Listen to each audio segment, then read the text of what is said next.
Sfaturi pentru mâini frumoase. Odată cu evoluția artei manicurii, mâinile sunt în centrul atenției, aproape tot timpul.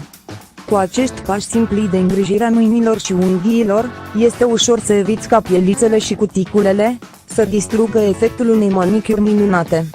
1. Folosește un lac de săpun pentru mâini. Cu cât este mai transparent săpunul lichid, cu atât mai mari sunt șansele de a-ți usca pielea.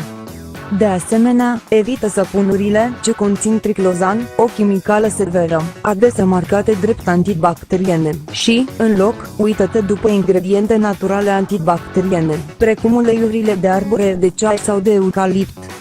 2. Nu-ți pune niciodată mâinile în apă fierbinte sau rece ca piața.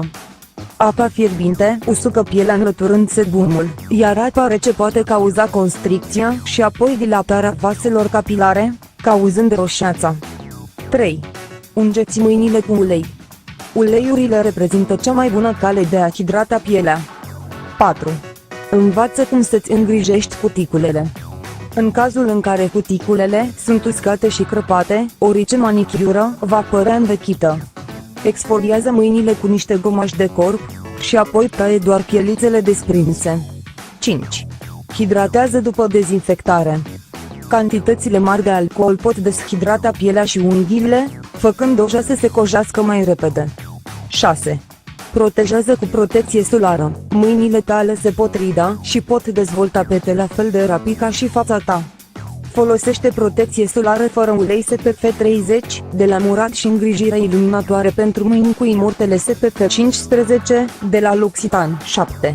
Încearcă cremă de față anti-îmbătrânire.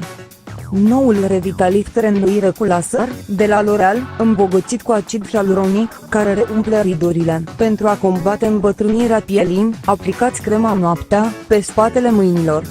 8. Răsfățați-vă aplicând din abundență o mască.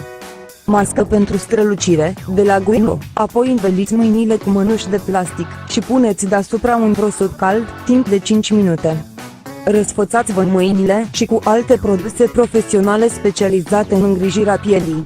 Lacte revitalizant pentru mâini, de la Mavala Switzerland, cremă pentru mâini cu minerale din Marea Moartă, de la Ahava, remediu pentru combaterea îmbătrânirii mâinilor cu lavandă, de la Creptrien de Velin. Skin Rescue ulei hrănitor, de la Osmotix.